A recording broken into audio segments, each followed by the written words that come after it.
Good afternoon बच्चा लोग, मैं वैशाली आ गई अपने चैनल आरवी क्लासेस पे। हमने स्टार्ट किया था new chapter constitutional framework from Indian polity M Laxmikanth की बुक से। हमने कवर कर लिया है regulating act and Pitt's act. अगर आपने वीडियोस नहीं देखा है तो प्लीज प्लीज प्लीज मैंने लिस्ट बनाई है, आप जाके प्रीवियस वीडियोस में देख सकते हैं। एंड जब तक आप प्रीवियस वीडियो नहीं देखेंगे आपको आगे की वीडियो समझ में नहीं आएंगी। तो आज हम पढ़ेंगे charter act of 1786 in a very simple language, जो कि बच्चों को बहुत कंफ्यूज करते हैं जितने भी चार्टर एक्ट्स हैं, राइट।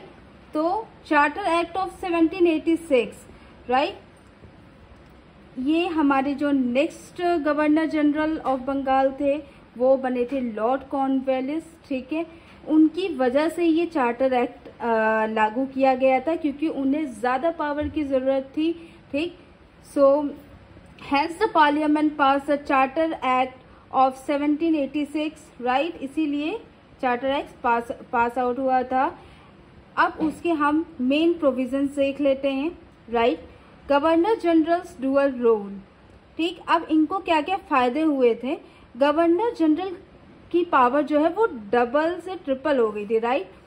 ये क्या हो गए थे, कमांडर इन चीफ हो गए थे, जो कि commander in chief of the Indian army. अब ये इंडियन आर्मी की सारी चीजें कंट्रोल कर सकते थे, राइट। अब power to override the council. Earlier Governor General had to act according to the majority of his executive council। क्या होता था, पहले गवर्नर जनरल जो है वो एग्जीक्यूटिव काउंसिल के अकॉर्डिंग वर्क करते थे, बट इस टाइम ऐसा नहीं था, राइट।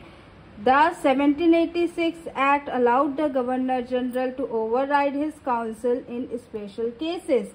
अब क्या हुआ कि 1786 में जो ये एक्ट आया, गवर्नर जनरल जो थे वो काउंसिल से डिस्कस करते थे, लेकिन in the special cases. This gave him more independent authority. अब उनको किसी के अंडर काम नहीं करना पड़ रहा है, राइट। तो उनके पास एक इंडिपेंडेंट अथॉरिटी थी, अपने आप को अपने जितने भी डिसीजंस थे वो रख सकते थे। स्पेशल केसेस में उनको एग्जीक्यूटिव काउंसिल की जरूरत पड़ती थी। अब आता है first step towards making the governor general the central authority in British India. अब क्या हुआ था कि फर्स्ट स्टेप क्या था इनका, गवर्नर जनरल का सेंट्रल अथॉरिटी में आने के लिए, ठीक। ये फर्स्ट स्टेप था गवर्नर जनरल का, ठीक है, सेंट्रल अथॉरिटी